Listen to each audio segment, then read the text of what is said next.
Happy birthday to you. Happy birthday to you. Eh oui, les amis, devinez quoi? Aujourd'hui, c'est l'anniversaire de Jean-Michel Trogneux. Donc, joyeux anniversaire à Brigitte Macron, à la première dame Brigitte Macron. J'ai hâte de commencer et d'expliquer au public qui est exactement Jean-Michel Trogneux, où il se trouve. Il est temps de commencer cette partie de la série. Nous vous souhaitons donc la bienvenue dans notre série Devenir Brigitte. Bien, quelques points à récapituler. J'étais tellement frustré à la fin du dernier épisode, parce que vous avez été très nombreux à faire des commentaires pour me demander de faire un tableau de famille. Or, nous avions déjà créé un tableau de famille, nous avons été tellement occupés que j'ai oublié de vous le montrer dans l'émission. J'ai complètement raté le coche, désolé. Bien sûr, quand on fait ce genre de série comme celle de Kamala et maintenant celle de Brigitte, il y a tellement de noms. Cela devient déroutant et il est bon de ralentir et d'être capable de visualiser de qui et de quoi nous parlons exactement. Revenons donc en arrière et commençons par là. Je vous montre maintenant le tableau de famille d'Emmanuel Macron. Il s'agit de suppositions, car j'ai des tonnes de questions à poser à mesure que nous approfondissons l'histoire de ses parents. Donc Jean-Michel Macron, puis il y a Françoise Noguès. Évidemment, on a beaucoup parlé la semaine dernière, notamment de Germaine Noguès, qu'il appelle affectueusement Manette. C'est elle qui a partagé cet amour des livres pédophiles avec son petit-fils. Elle est, comme nous vous l'avons dit la semaine dernière, le seul membre de la famille qu'il mentionne dans les anecdotes de son enfance tout au long de son autobiographie, qui s'intitule « Révolution ». Nous voulions donc en finir avec cela et parler de révolution, en précisant qu'il s'agit en fait de l'organigramme de Macron.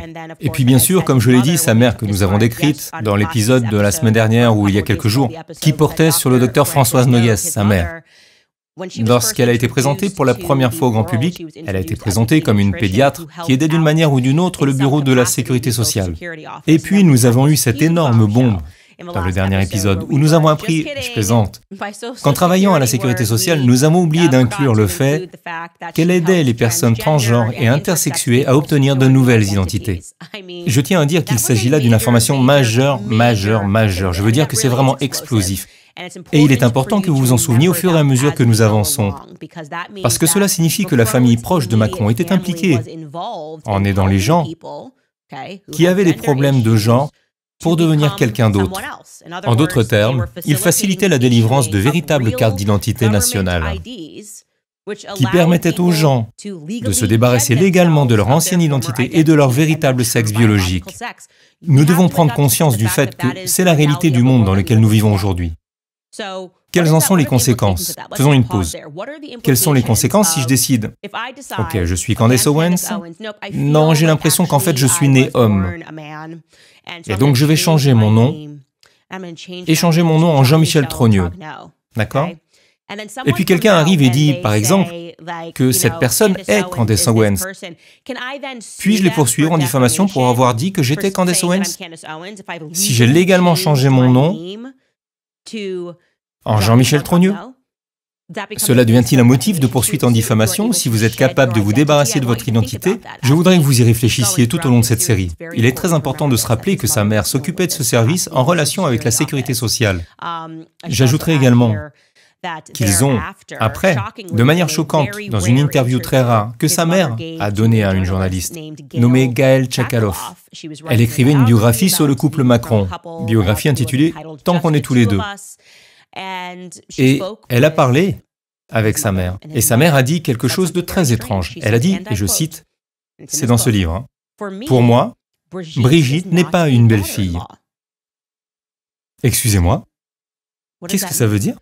Brigitte est mariée à votre fils, elle est mariée à votre fils depuis très longtemps, elle est tombée amoureuse de votre fils, et votre fils avait 14 ans. Que voulez-vous dire par « elle n'est pas une belle fille » ? Qu'est-ce que cela signifie? Que pourrait-elle être d'autre? Qu'est-ce que la première dame pourrait être d'autre pour vous? Je m'en tiendrai donc là. Jetons maintenant un coup d'œil au tableau familial de Brigitte Macron.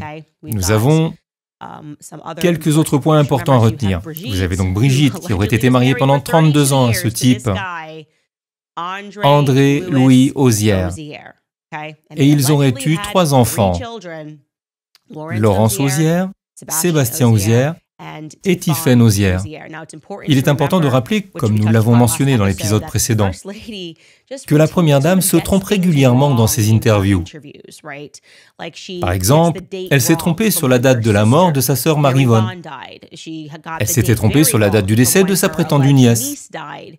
Et nous commençons à penser qu'il s'agit davantage d'une stratégie qu'autre chose. Il ne s'agit pas seulement d'oublier des dates, mais aussi d'essayer de semer la confusion dans l'esprit du public, comme en témoigne le fait que Tiphaine, sa fille, s'est trompée à la fois sur les dates et la manière dont son père a été enterré.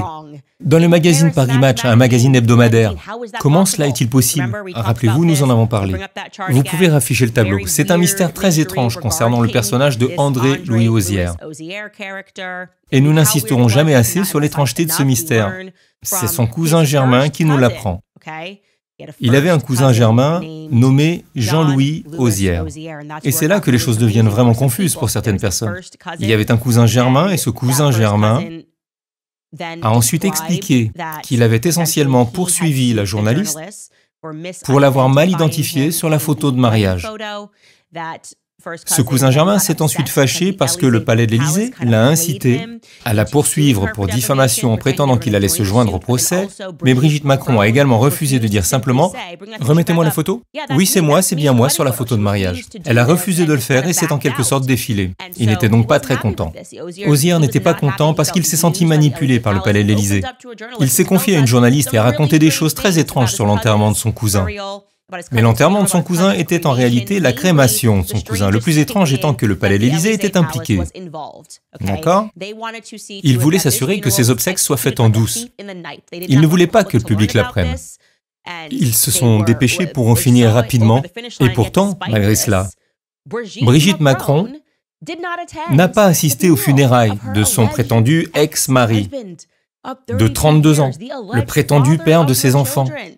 C'était du genre, nous voulons nous assurer qu'il est bien enterré, mais nous n'allons pas venir ni moi, ni le président.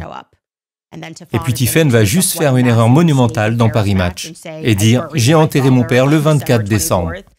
Et puis on a appris que non, en fait, il a été incinéré le 28 décembre, un an auparavant. Et voici la photo utilisée, parce que tout a été détruit. C'est fou. Donc oui, rappelez-vous que nous n'avons pas appris cette information d'un conspirationniste. Nous l'avons appris par le cousin Jean-Louis Hozier, le cousin d'André. Celui qui a poursuivi avec succès Natacha Ray pour diffamation, parce qu'elle a supposé à tort qu'il s'agissait de lui. Ce que nous savons maintenant, et nous l'avons confirmé dans le dernier épisode, c'est que cet homme, nous pouvons vous montrer à nouveau sa photo nécrologique car il n'y a pas d'autre photo de lui. De la photo de mariage à celle-ci, toute sa vie a été détruite. Mais nous pouvons vous dire qu'il a bel et bien existé. Ils ont menti sur l'endroit où il travaillait, sur la banque où il travaillait. Une fois de plus, une multitude de petits mensonges pour envoyer les gens dans un labyrinthe afin qu'ils puissent commettre des erreurs. Mais ce que nous ne pouvons pas vous dire, c'est ce qui lui est arrivé exactement. Nous ne pouvons pas savoir ce qu'il est devenu sur la base du témoignage de son cousin germain. Parce que cela dépend si vous croyez ou non sa compagne. La femme qui était présente à ses funérailles, qui a affirmé avoir trouvé des billets pour l'Afrique dans sa poche et qu'il avait vidé tous ses comptes bancaires. Et si, potentiellement, vous croyez le journaliste de Paris Match qui a écrit que André a passé les derniers jours de sa vie dans un service psychiatrique gardé par nul autre qu'Alexandre Benalla. Nous devons parler de ce type, parce qu'il est important. Il est très important. Parce qu'il a été évoqué à plusieurs reprises, mais nous devrions approfondir les raisons pour lesquelles cette allégation particulière est importante. Parce qu'il est intéressant de noter que malgré le fait qu'ils adorent poursuivre les gens, ils n'ont jamais poursuivi ce journaliste qui a affirmé qu'Alexandre Benalla, l'ancien chef de cabinet adjoint d'Emmanuel Macron, gardait, pour une raison quelconque, la porte d'un service psychiatrique qui était celle d'André. Nous savons donc que même le palais de l'Élysée a été impliqué, à minima, dans ces funérailles. Et ce journaliste l'affirme, donc je pense que nous devrions explorer cela. Nous devrions donc parler d'Alexandre Benalla, parce que ce n'est pas une remarque anodine de la part d'un journaliste. Nous avons mentionné Alexandre Benalla pour la première fois dans l'épisode d'introduction, lorsque nous vous avons parlé de ce sujet. Je ne sais pas comment le décrire. C'est comme une quasi-association de pédophiles. Des pédophiles qui étrangement se retrouvent dans l'entourage de Emmanuel Macron.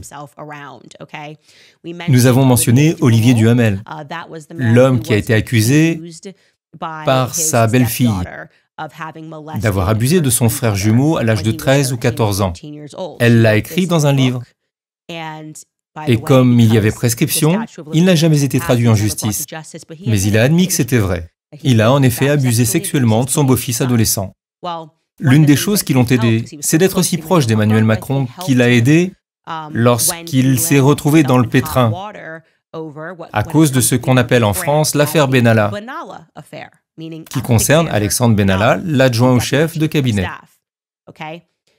Et maintenant, pour une raison quelconque, comme je l'ai dit, nous n'avons aucune idée de la raison pour laquelle ce journaliste l'a mentionné, mais il a dit qu'Alexandre Benalla gardait le service psychiatrique. Je vais donc vous montrer à nouveau Alexandre Benalla pour que vous puissiez vous le remémorer.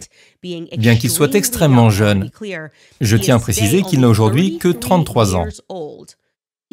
Son curriculum vitae est tout à fait impressionnant. Quand Emmanuel Macron était candidat à l'élection présidentielle, Alexandre Benalla n'avait que 25 ans. Et il était au service du candidat en tant que chargé de sa sécurité. Il était le chef de sa sécurité. Une fois Emmanuel Macron élu, il a ensuite fait d'Alexandre Benalla son chef de cabinet adjoint. Un poste très important. Vous imaginez, vous avez 25 ans et vous entrez à la Maison-Blanche, au palais de l'Élysée? Il a ensuite été découvert que ces deux-là avaient une relation incroyablement étroite, si proche qu'Emmanuel Macron l'a emmené en voyage de ski avec lui et sa famille, non pas pour assurer la sécurité, mais comme s'il faisait partie de la famille lors de ce voyage de ski. Et encore plus proche que cela, Emmanuel Macron a permis à Alexandre Benalla, un jeune homme de 25 ou 26 ans,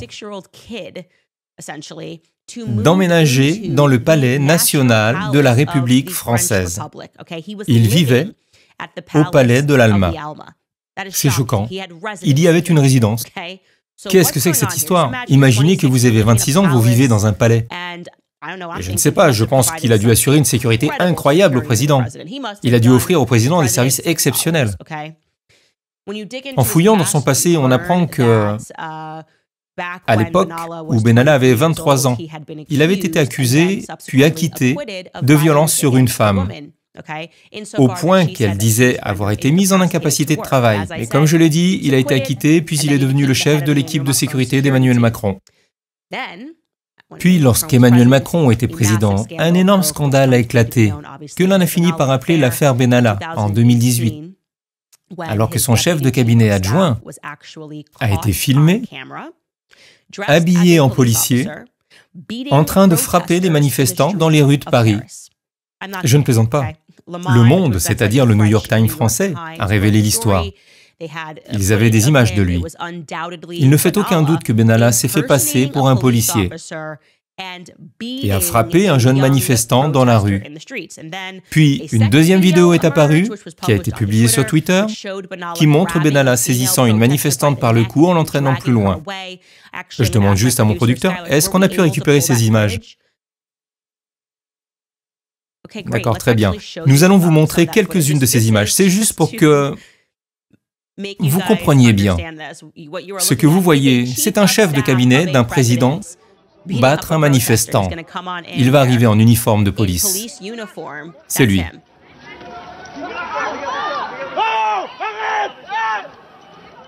Regardez ça.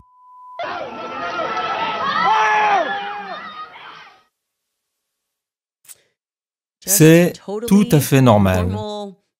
Ce sont des trucs de chefs de cabinet, non? C'est ce que font tous les chefs de cabinet dans le monde entier. On a découvert par la suite qu'au fur et à mesure que les gens commençaient à enquêter sur l'affaire, 3 officiers de police ont fourni plus d'images de surveillance à Alexandre Benalla. Ils lui ont donné des images de surveillance qui n'avaient pas encore été rendues publiques, essentiellement pour lui permettre de préparer sa défense. Ce qui nous indique qu'ils ont des liens avec les officiers de police. Il est clair que sinon, on ne lui aurait pas donné l'uniforme pour qu'il se fasse passer pour un policier ce jour-là. Au moment de cette agression, le président Macron se trouvait en Australie. Il semblait incroyablement réticent à l'idée de laisser partir son chef adjoint pour en parler de l'affaire publiquement. Ce qui explique sans doute pourquoi il a appelé son ami Duhamel.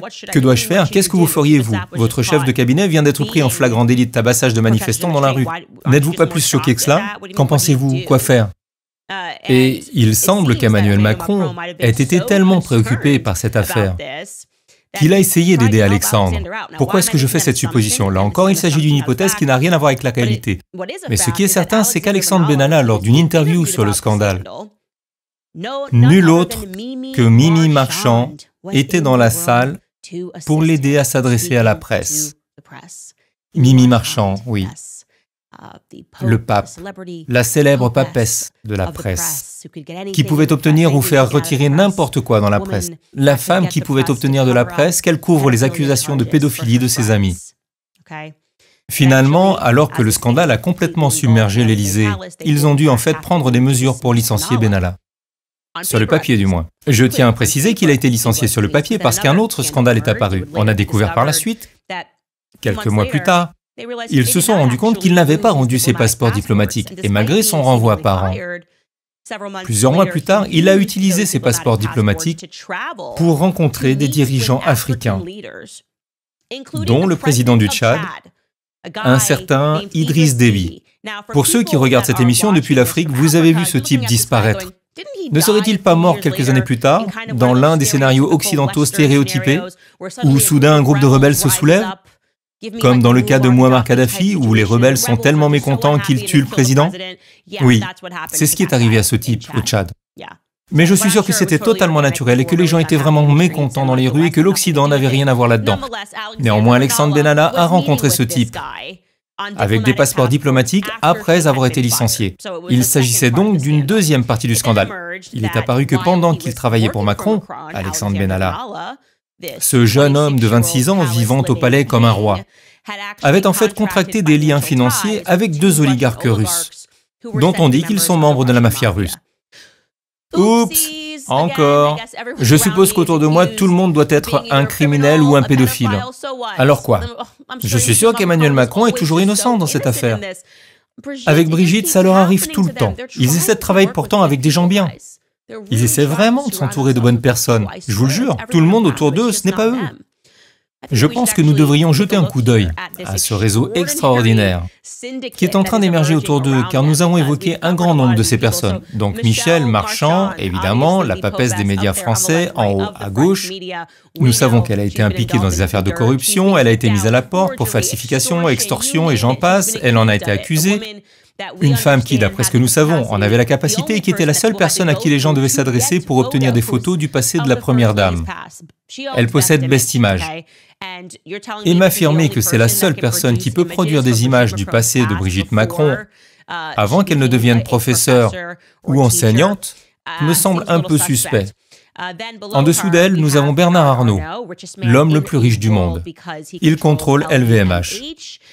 Nous avons évoqué son gendre, Xavier Niel, qui était l'intermédiaire entre Mimi Marchand et le couple présidentiel. Mais il faut savoir que LVMH est propriétaire de Paris Match. C'est donc là qu'elle met toutes ces images trafiquées et embellies. Je dirais même des images de Brigitte retouchées pour que tout le monde pense qu'elle a l'air jeune et irrésistiblement sexy. Elle y travaille. Ensuite, passons au coin droit. Nous avons mentionné Nicolas Ghesquière, qui habille la première dame, également sous l'empire LVMH, et qui met des personnes transgenres partout où il peut. Honnêtement, vous devriez chercher Nicolas Ghesquière sur Google pendant votre temps libre, parce que nous n'avons même pas effleuré la surface en ce qui concerne son dévouement à la cause transgenre, et le fait qu'il ait amené tous ces mannequins trans et qu'il les ait fait défiler afin de tout rendre trans. Mais je suis sûr que Brigitte Macron est exactement ce qu'il prétend être. Et que Nicolas Ghesquière tient juste à habiller Brigitte Macron pour une bonne raison. Et puis bien sûr, comme nous l'avons mentionné, la mère d'Emmanuel Macron, Françoise Noguès, dont nous savons, concernant son travail, qu'elle s'efforce d'obtenir de nouvelles identités pour les personnes qui souffrent de problèmes d'identité. Et qu'elle le fait d'ailleurs en toute légalité. C'est légal maintenant. Ensuite, nous avons en bas la personne dont nous venons de parler, Alexandre Benalla. Il suffit donc de reconstituer tout cela, d'accord ? Avec la falsification, l'extorsion et surtout avec l'accès à une femme qui peut faciliter le changement d'identité. Il ne suffit pas pour toute personne enquêtant sur cette affaire de se poser des questions telles que Est-ce Brigitte Trogneux sur la photo de mariage? Vous remarquerez que nous n'avons pas posé cette question lorsque mon équipe juridique est intervenue. Nous n'avons pas dit « Est-ce Brigitte Trogneux sur la photo de mariage ?» Nous avons demandé quelque chose de plus spécifique. S'agit-il de l'actuelle première dame de France, Brigitte Macron, sur cette photo de mariage? D'accord? Et c'est là que le couple devient vraiment silencieux. Ils ne veulent pas répondre à ces questions. Vous comprenez où je veux en venir? Car nous pouvons confirmer qu'il s'agit bien de la photo d'une femme nommée Brigitte Trogneux sur cette photo de mariage. Où se trouve cette Brigitte? Nous ne pouvons pas le confirmer car la première dame refuse de répondre. Elle a une belle-mère qui aide les personnes transgenres à obtenir une nouvelle identité. Vous devez donc essentiellement comprendre que l'on peut prendre le nom de quelqu'un d'autre, que l'on peut devenir quelqu'un d'autre à tout moment. Maintenant, c'est légal lorsqu'on devient transgenre. Cela nous amène à Jean-Michel Trogneux, dont nous devons évidemment parler. C'est le frère de Brigitte Trogneux. Aujourd'hui, c'est son anniversaire. Joyeux anniversaire, Jean-Michel Trogneux. Il est très important que nous en sachions plus sur lui, un homme qui était si proche de sa sœur, deux personnes différentes. Sa sœur, Brigitte Trogneux, en avait fait le témoin de son mariage. Mais ensuite, il n'a plus été mentionné. Lorsque la première dame Brigitte Macron est arrivée au pouvoir, ce qui semble être une volonté délibérée de permettre à cette personne de passer entre les mailles du filet. Malgré tout ce qui a été écrit sur sa famille et ses origines, il n'y a aucune mention de Jean-Michel Trogneux. C'était le chien qui n'aboyait pas. On ne parle pas de lui, mais on va permettre à ce chien d'aboyer. Très bien, parlons de Jean-Michel Trogneux. C'est un sujet brûlant en France. C'est explosif. Tout le monde est conscient qu'il se passe quelque chose. Mais le monde anglophone n'a pas compris ce qui se passait. Et il y a beaucoup de questions, même dans le monde francophone. Ils ne comprennent pas pourquoi Xavier Poussard n'a pas été poursuivi pour diffamation alors que Natacha Rey l'a été. Quelle est la différence? Xavier Poussard a toujours été très clair avec moi sur le fait que sa percée majeure était due au travail de Natacha Rey. Elle est venue le voir et il lui a d'abord dit « Voici Jean-Michel Trogneux, je travaille dessus. » Alors, où a-t-elle raté son coup ou n'a-t-il pas raté le sien? Et c'est là que les choses deviennent vraiment intéressantes. Et c'est pourquoi il était si important pour moi de ralentir le rythme. Que nous parlons de deux personnes différentes, Jean-Michel Trogneux et sa sœur Brigitte Trogneux. Ce qu'il faut savoir sur Jean-Michel Trogneux, c'est qu'il est né le 11 février 1945. Et son existence ne fait aucun doute. C'est d'ailleurs un contraste frappant par rapport aux recherches sur Brigitte Trogneux. Contrairement à sa sœur Brigitte Trogneux, dont il semble que l'on ait perdu toute trace de son mari, de son existence, détruite comme par magie, vous ne pouvez mettre la main sur aucun document. D'ailleurs, Brigitte Trogneux, qui prétend être à l'Élysée en tant que Brigitte Macron, vous croyez qu'il serait très facile d'obtenir des photos d'elle à l'école? On ne peut pas les obtenir. Xavier Poussard est passé par des procédures judiciaires pour mettre la main sur un annuaire qui devrait être fourni selon la loi. Elle est allée au lycée Sacré-Cœur. J'espère que je le dis bien en français. Sacré-Cœur. Et ils sont censés vous donner les annuaires pour que vous puissiez voir les photos. Malgré cela, l'école refuse de le faire. Pourquoi une école refuserait-elle de vous donner une photo de la première dame, d'une première dame en train de grandir? Pourquoi ne voit-on pas de photos de la première dame dans les annuaires existants? Pourquoi ne peut-on pas la voir à l'école primaire, au collège et au lycée? Comment cela se fait-il? Pourquoi toutes les traces de l'existence de Brigitte Trogneux sont-elles impossibles à recueillir? Il a également été difficile, mais pas impossible, de recueillir des informations sur Jean-Michel Trogneux. Et nous avons pu reconstituer une chronologie très claire de son existence, jusqu'à ce qu'il disparaisse des radars, comme par magie. Nous allons donc vous présenter cette chronologie. Jean-Michel, je vous l'ai dit, est né en 1945. On sait alors qu'il commence à fréquenter une école jésuite. Nous avons plusieurs photos de lui dans cette école jésuite. Et je vais vous montrer l'une d'entre elles que nous avons ici. Si vous regardez en bas à droite, vous verrez qu'il s'agit de Jean-Michel Trogneux. Et comme je l'ai dit, je vais garder quelques photos que nous avons car Xavier Poussard sera notre invité dans le prochain épisode. Et ce qu'il a fait pour mettre la main dessus est explosif. Et je ne veux pas lui gâcher ça. Revenons à notre chronologie. En 1953, naît sa petite sœur, Brigitte Trogneux. Nous savons alors, comme je l'ai dit, qu'il a continué à fréquenter l'école des Jésuites. Ensuite, il y a la fameuse photo de famille de 1944 que Best Images avait remis à la réalisatrice du documentaire qui avait, pour une quelconque raison, eu l'impression d'être mise en cause par le palais de l'Élysée, qui l'aurait traité comme s'il s'agissait d'un interrogatoire. Elle a pu mettre la main sur cette photo de famille. De 1955 à 1956, il est de nouveau à l'école. Nous retrouverons ces photos de classe lors de l'interview de Xavier, au cours de notre entretien qui sera publié prochainement. En 1960, la sœur de Brigitte et Jean-Michel Trogneux, Marie-Yvonne Trogneux, meurt dans un accident de voiture avec son mari Paul Farcy le 24 février. Leur fille Nathalie, âgée de 5 mois à l'époque, a survécu et a épousé un certain Richard. Ils ont 2 filles. En 1963, le public a découvert une photo de ce qu'on nous dit être la vraie Brigitte Trogneux. À la communion, nous constatons qu'elle ne ressemble pas à l'actuelle première dame. Et l'actuelle première dame a, jusqu'à ce jour, refusé de répondre à ma question de savoir, non pas si c'est Brigitte Trogneux sur la photo, mais si oui ou non, c'est elle sur la photo. Différenciation importante. En 1963, Jean-Michel Trogneux vivait à Alger, en Algérie. En février, il avait donc 18 ans. C'était une chose très inhabituelle, comme me l'a précisé Xavier, parce que c'était juste après la sanglante guerre d'indépendance, lorsque l'Algérie a obtenu son indépendance de la France. Et il dit qu'à cette époque, aucun Français ne se rendait en Algérie à moins d'être communiste. Mais nous savons qu'il y était parce qu'il y avait un recensement disponible. Et nous sommes impatients d'obtenir une photo de lui à cette époque, parce qu'il ne s'agit plus de photos d'enfants, ce qui semble être la seule chose que Brigitte Macron souhaite publier. Un très petit nombre de photos, 3 au total, ont été publiées. Et Brigitte Macron ne veut pas publier de photos plus anciennes avant qu'elle ne soit devenue professeure. Brigitte Ozière dit « Oh, me voilà, je suis professeur. » Nous manquons en fait les années importantes de sa vie, qui nous permettraient de voir le visage se transformer au fil du temps.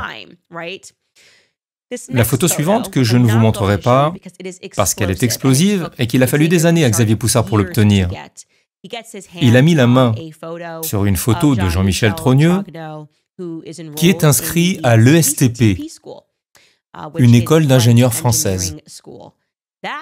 Il s'agit de la dernière photo vérifiée dont nous disposons. Mais je tiens à ce que vous sachiez qu'il a 18 ans à ce moment-là.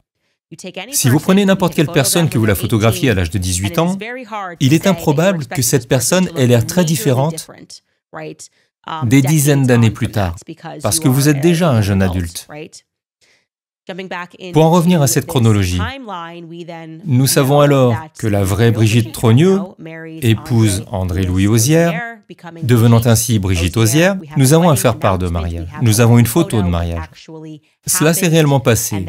Et c'est sur cette photo que Natacha Ray a commis une erreur malheureuse et tout à fait compréhensible. Et puis, comme je vous l'ai dit, pour une raison ou une autre, Jean-Michel disparaît photographiquement. Il disparaît. Et il se produit alors une chose étonnante. En 1977, lorsque les gens ont commencé à se rendre compte qu'au sujet de leur première dame, quelque chose ne collait pas dans cette histoire, ils ont commencé à soupçonner qu'ils étaient en présence d'un homme ayant subi une transition. Et ce, pour de nombreuses raisons. Ils ont pu retrouver une interview datant de 1977. Il s'agit d'un homme qui dit avoir subi une transition et vivre en tant que femme sous le nom de Véronique. Je m'adresse maintenant à mes auditeurs anglais. Cela va être un peu déroutant pour vous. Je vais donc vous expliquer pourquoi c'était si explosif. Chaque personne qui parle a beau changer de nom, a beau essayer de parler sur un ton différent, mais on a des tics. Des trucs que l'on dit, dont on ne se rend même pas compte qu'on les dit, des mots sur lesquels on s'appuie. Et pour la première dame Macron, ce tic, en quelque sorte, c'est ce qu'elle dit. C'est-à-dire. Certaines personnes diront genre, vous savez, genre, j'allais genre au magasin. Son tic, c'est c'est-à-dire. Nous avons donc cette personne qui ne montre pas son visage. Elle est cachée dans cette émission qui date de 1977. Elle dit qu'elle s'appelle Véronique et qu'elle a effectué une transition. Et cette personne a exactement la même voix que l'actuelle première dame de France et le même tic. Et bien sûr, au moment où la première dame faisait toutes ces interviews, elle n'a jamais imaginé que le public allait déterrer cette ancienne interview de cette personne transgenre dans un talk show, disant « c'est-à-dire, encore et encore ». Je vais donc vous faire écouter un extrait de cette interview. Bien sûr, c'est en français, donc cela ne signifiera rien pour les auditeurs anglais, mais ensuite, je vais vous lire la transcription parce qu'il y a une autre coïncidence importante qui s'est produite. Écoutez. Je crois qu'en fait, il n'y a pas de transformation, parce que le psychisme est déjà féminin, et l'individu, en l'occurrence moi, est déjà préparé à ce genre de mutation par nécessité, en ce sens qu'on se sent femme, et on régularise une situation sans plus. Il n'y a pas mutation. Il y a régularisation. Vous êtes devenue complètement femme, donc vous avez été opérée il y a combien de temps? J'aime pas tellement le mot « devenir complètement femme ». Oui. C'est-à-dire que nous devenons une sorte de femme pouvant copuler, mais ne pouvant pas procréer. Oui. De là des problèmes juridiques d'ailleurs, dont on parlera après. Oui. C'est-à-dire que l'intégration se fait sans problème sur le plan individuel, il n'existe que sur le plan social. En fait, quelqu'un dans le chat vient de dire que c'est sa voix. Mais quelqu'un a aussi dit dans le chat que l'on pouvait parler d'empreinte vocale. C'est une excellente façon de le dire, il s'agit bien d'une empreinte vocale. Il y a des choses que l'on ne peut pas perdre. Même quand on transforme son image, on a toujours une identité. Vous avez toujours des centres d'intérêt qui ne disparaissent pas comme par magie, même si vous changez de nom. C'est la raison pour laquelle je vais vous traduire ce qu'elle a dit. Si je suis Candace Owens, même si je change mon nom, Jean-Michel Trogneux, ça ne transforme pas mes centres d'intérêt. J'adore la cuisine italienne. Je ne vais pas soudainement ne plus aimer la nourriture italienne parce que je pourrais devenir Jean-Michel Trogneux. Non, je ne vais pas soudainement me désintéresser de l'affaire Blake Lively et Ryan Reynolds parce que j'ai changé mon nom légalement en Jean-Michel Trogneux. Et donc cette interview a été explosive quand elle a été publiée à cause des choses que Véronique a dites. Je vais donc vous présenter la transcription en anglais et vous lire ce que cela signifie. Donc l'intervieweur demande, il dit au public, « Je ne peux pas garantir l'authenticité du témoignage de Véronique. Véronique, j'aimerais savoir si lorsque vous avez subi cette opération, c'était un moment difficile pour vous ou si c'était juste l'aboutissement de quelque chose qui s'était passé avant. » Véronique dit, « Je ne pense pas qu'il y ait de transformation parce que la psyché est déjà féminine et l'individu, en l'occurrence moi, est déjà préparé pour ce type de mutation par nécessité, dans le sens où nous nous sentons femmes et nous ne faisons que normaliser la situation. Il n'y a pas de transfert, il y a une normalisation. » L'intervieweur dit, « Vous êtes donc une femme à part entière. Depuis combien de temps avez-vous été opérée ?» Il est intéressant de noter qu'elle ne répond pas à la question de savoir quand elle a été opérée. Mais elle continue et répond, « Je n'aime pas vraiment les mots complètement femme. En d'autres termes, nous devenons une sorte de femme qui peut copuler mais ne peut pas procréer. D'où les problèmes juridiques dont nous parlerons plus tard. En d'autres termes, l'intégration se passe bien au niveau individuel. Il n'existe qu'au niveau social. » Ok, donc déjà, elle commence à parler de ce problème dont on sait que la mère d'Emmanuel Macron va se préoccuper. C'est-à-dire qu'il y a ces problèmes juridiques concernant les personnes auxquelles on s'identifie et dont on sait qu'elles sont des femmes. Et elle ajoute, il y a des obstacles juridiques et des barrières à franchir. C'est la raison pour laquelle j'ai décidé de raconter mon histoire parce que nous devons changer cela. Nous devons être capables de changer cela. L'intervieweur dit, vous avez un travail que nous n'allons pas révéler ici. Disons que c'est un travail qui concerne le public. Véronique répond, c'est vrai, je suis artisan. J'ai des contacts réguliers avec le public. Je suis en contact étroit avec les clients, je n'ai aucun problème. J'en avais avant parce que j'avais un genre phénotypique, c'est-à-dire une apparence ambiguë. On m'a pris pour ce que je n'étais pas, un homosexuel, ce qui n'était pas le cas ni dans mon comportement ni dans ma façon de penser. Mais malheureusement, cette image a entraîné ma non-intégration. Je ne vois pas le texte qui est partiellement coupé chez moi, mais il dit non-intégration. Et en fait, j'ai normalisé une situation pour mon intégration. Et je vis tout à fait légalement et honorablement.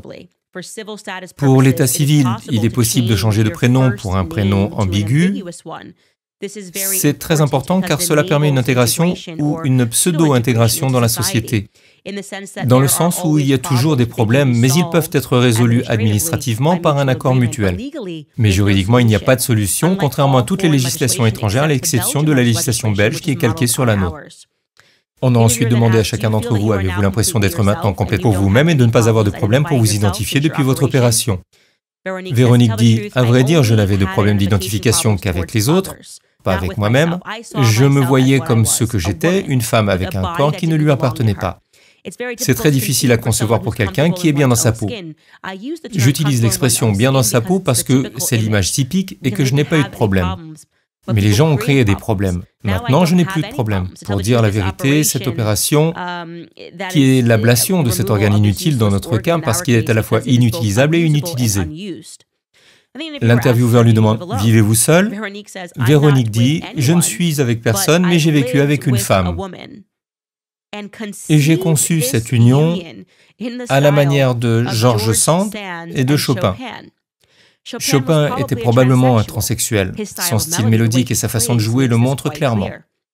Je pense que l'image qui a été donnée de la relation entre Rimbaud et Verlaine est une image déformée caricaturale qui ne correspond pas du tout. C'est très important. Elle a le tic de langage. C'est exactement comme Brigitte Macron. Si vous parliez français, vous comprendriez cela. Mais elle a également mentionné le compositeur Frédéric Chopin, ainsi que les poètes homosexuels Paul Verlaine et Arthur Rimbaud. Pourquoi cela est-il important? Ces poètes avaient une liaison homosexuelle, mais violente, une relation très violente. Elle apparaît donc clairement comme quelqu'un d'extrêmement cultivé. Il ne s'agit pas d'une personne quelconque. Il s'agit de quelqu'un qui a reçu une éducation classique, qui participe à cette émission dans le but d'essayer de faire avancer la législation afin de permettre aux personnes transgenres d'obtenir plus facilement une identité. C'est le but de cette apparition. Et comme je l'ai dit, le but d'utiliser quelqu'un qui a en quelque sorte cette capacité à communiquer et à parler des beaux-arts est de faire en sorte que le public soit plus sensible à la cause. Elle dit « J'ai toujours été une femme, ce qui est drôle parce qu'en lisant ça, j'ai aussi en tête cette phrase que Brigitte et Emmanuel m'ont écrite dans la première lettre juridique où il disait « Elle ne vous doit aucune preuve qu'elle a été et qu'elle sera toujours une femme ». C'est très étrange d'écrire ça, presque comme si le fait d'y croire devenait la réalité. Et bien sûr que vous me devez des preuves. Vous avez dit que vous alliez me poursuivre devant un tribunal du Tennessee. Vous me devrez absolument une preuve si vous dites que je vous ai diffamé. Pour en revenir aux références, ces références classiques concernant Chopin. Le couple présidentiel, lorsqu'il crée sa légitimité auprès du public, a affirmé qu'il avait déplacé un piano dans le palais de l'Élysée parce qu'Emmanuel Macron, souvenez-vous du virtuose qui aimait jouer Chopin pour Brigitte et pour Brigitte seulement. C'est donc quelque chose d'important pour le couple. Concernant les poètes homosexuels qu'elle a mentionnés, Paul Verlaine et Rimbaud, Emmanuel Macron, tout en assurant la présidence, a envisagé de les admettre tous les deux au Panthéon. C'est là que sont enterrés tous ces héros français. Et cela a déclenché un énorme débat. Ces personnes devraient-elles... Tout d'abord, l'un des amants qui a tiré sur l'autre a dû purger une peine de prison. Serait-ce une bonne chose de les déplacer que de leur rendre hommage en tant qu'homosexuels? Ces grands poètes homosexuels, en les enterrant dans une enceinte historique? Mais en fin de compte, la famille de Rimbaud a fermement rejeté cet honneur parce qu'elle ne voulait pas que son héritage soit réduit à une icône gay. C'est tout à fait fascinant. C'est incroyablement surprenant d'avoir cette personne, Véronique, qui mentionne toutes les personnes dont on sait qu'elles ont une importance dans la relation d'Emmanuel Macron et Brigitte. Et après que quelqu'un ait utilisé un analyseur vocal, ils ont déclaré qu'il s'agissait à 100% de la même personne. Je ne connais pas grand-chose à ces logiciels, mais pour que quelqu'un se manifeste et déclare qu'il s'agit à 100% de la même personne, la seule différence étant que la voix a vieilli et qu'elle a les mêmes tics, ça fait beaucoup de coïncidences. C'était un élément majeur quand ça a été fait et quand ça a été révélé. Et puis, il y a d'autres choses intéressantes à retenir. Lorsque vous revenez en arrière dans la chronologie, Véronique apparaît, mais nous ne savons pas quel est le nom de cette personne dans la vie. C'est ce nom qu'ils utilisent pour cette interview, Véronique, pas de nom de famille, nous ne savons rien d'autre. Mais n'oubliez pas que cette personne a également déclaré qu'elle n'avait pas de vraie relation, mais qu'elle vivait avec une femme. Véronique dit qu'il vit avec une femme. Eh bien, si nous revenons à la chronologie de Jean-Michel Trogneux, Nous constatons qu'à cette époque, Jean-Michel Trogneux, à la suite de cette interview, se marie avec une femme. Et ironiquement, elle s'appelle Véronique. Serait-il possible que Jean-Michel ait pris le nom d'une amie chère nommée Véronique, avec laquelle il vivait, et qu'il a ensuite décidé d'épouser? Nous ne le savons pas parce que bien sûr, il n'y a pas de photo de ce mariage. Il n'y a rien, rien du tout. Jean-Michel Trogneux, sur le papier, se marie avec une certaine Véronique Dreux. Puis, ils ont un enfant. Ils ont eu un enfant en 1982 qui s'appelle Jean-Jacques. C'est le Jean-Jacques qui ressemble énormément à Emmanuel Macron. Peu après, en 1987, Jean-Michel divorce de Véronique Dreux.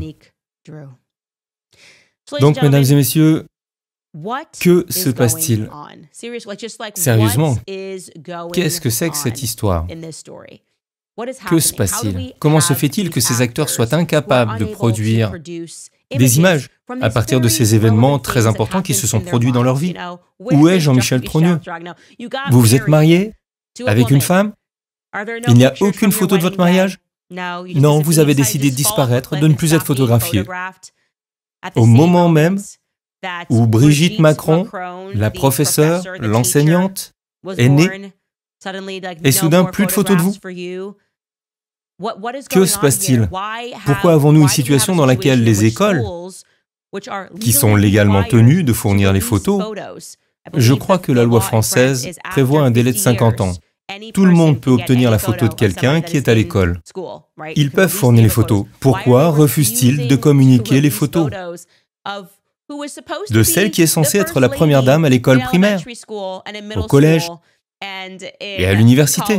Pourquoi ne pouvons-nous pas obtenir ces photos? Pourquoi les gens doivent-ils passer par les tribunaux et être manipulés avant d'obtenir ces photos? Si c'est bien vous, Brigitte Macron, et que vous n'avez pas pris l'identité de votre sœur, si c'est bien vous, pourquoi avez-vous du mal à répondre à des questions élémentaires? Oubliez les complots. Pourquoi refusez-vous de répondre à des questions élémentaires, tout en essayant de pousser les gens et espérant qu'ils commettent des erreurs afin de porter plainte pour diffamation? Pourquoi ne pas clarifier les choses? Êtes-vous la même personne que sur cette photo de mariage? Êtes-vous Brigitte Trogneux? Quelle question plus élémentaire aurais-je pu poser, si ce n'est Brigitte Macron a-t-elle donné naissance physiquement à 3 enfants? Ne laissez pas les gens, les médias vous manipuler pour vous faire croire que vous vous demandez quelque chose qui est une atteinte à la vie privée. C'est complètement fou. Nous avons dépassé le stade de la folie quand on parle de questions aussi élémentaires qui auraient pu mettre fin à toute cette histoire depuis longtemps. Et 8 ans plus tard, ils préfèrent essayer légalement de punir les gens, de les effrayer, de les intimider, en envoyant potentiellement des voyous. Et quand on regarde cette nébuleuse, quand on regarde l'entourage et les soutiens d'Emmanuel Macron et de Brigitte Macron, est-ce que vous vous sentez à l'aise avec cette situation? Est-ce qu'on a tous les jours besoin d'avoir autour de soi quelqu'un qui falsifie des documents, prétendument Mimi Marchand, qui est toujours en procès en ce moment? C'est quelqu'un qui est largement impliqué dans des affaires d'extorsion et qui est actuellement jugé pour ces faits. Est-ce que c'est normal d'avoir autour de soi des membres de gangs, des gens qui peuvent contrôler les images, qui peuvent modifier les images et les publier dans la presse? Est-ce qu'on va accepter en tant que public de considérer que c'est tout à fait normal qu'ils tombent toujours dans ces scandales de pédophilie? Ou allons-nous reconnaître qu'il se passe quelque chose de très glauque, qu'Emmanuel Macron et Brigitte Macron ne se présentent pas comme qui ils sont, comme ceux qu'ils sont? Je pense qu'ils ont été préparés pour ce poste. Je pense qu'Emmanuel Macron, en particulier, a été préparé par Brigitte. Cela ne fait aucun doute. La seule question qui subsiste est de savoir qui est Brigitte Macron. Et la réponse me paraît évidente. Et après avoir vu ces photos, que vous allez en voir une en particulier, de Jean-Michel Trogneux, âgé de 18 ans. Vous allez tomber à la renverse, comme moi quand je l'ai vu. C'est complètement fou. C'est complètement fou. Et heureusement pour le travail de Xavier Poussard, ce qui l'a aidé à ne pas faire d'erreur, c'est qu'il utilisait un logiciel d'IA que le Forum économique mondial a classé numéro 1 des logiciels de détection faciale, ce qui lui a permis d'éviter de commettre des erreurs. C'est le même programme que celui utilisé par la Chine. Évidemment, vous savez qu'en Chine, ils ont un système de crédit social et ils doivent donc pouvoir identifier le visage de chaque personne. Ils sont capables de distinguer des visages très similaires et ce logiciel a été classé comme le plus performant pour faire ça. Et donc, quand il avait un doute, il utilisait le logiciel comme pour la photo de mariage. Il a utilisé le logiciel, et alors qu'il disait « je sais que ce type ressemble à ce type », le pourcentage du logiciel affirmait que le cousin et l'homme étaient deux personnes différentes, et donc il a abandonné cette hypothèse. Il ne s'est pas contenté de suivre son instinct. Il était donc également aidé par un logiciel qui lui apportait des réponses avant même qu'il ne sache vraiment ce qu'il en était. Nous en saurons plus lorsque je m'entretiendrai avec lui, mais sachez que le logiciel qu'il utilise a reçu la bénédiction du Forum économique mondial. Je pense que nous avons tous compris que ce forum est plutôt diabolique et qu'il aimerait que nous puissions tous être identifiés. Et le logiciel que j'ai testé moi-même pour y croire est incroyable. Vous pouvez prendre une enfant de 6 ans qui a subi 20 opérations chirurgicales pour transformer son visage, et le logiciel dira quand même que c'est elle, avec 80% de chance. Je n'ai jamais rien vu de tel. Cela me terrifie un peu quant à notre avenir et par rapport à l'IA de façon générale. Mais pour les besoins de son enquête, cela lui a vraiment permis de faire le tri. Et il ne fait aucun doute dans mon esprit qu'en s'appuyant sur cette technologie, Jean-Michel Trogneux est Brigitte Macron. La seule question que je me pose est de savoir ce qui est arrivé à sa sœur, Brigitte Trogneux. Et vous y viendrez aussi, car comme je l'ai dit, je ne voulais pas donner trop de détails avant l'entretien que j'aurai avec lui. Mais il y a plus, il y a tellement plus à déballer. La connexion Rothschild, les emplois qu'il a obtenus et que Emmanuel Macron ne méritait pas. Et comme je l'ai dit, nous reviendrons sur toutes ces choses. Nous vous donnons rendez-vous pour la suite de la série Brigitte Macron avec l'interview explosive de Xavier Poussard. Très bien les amis, on se voit à ce moment-là.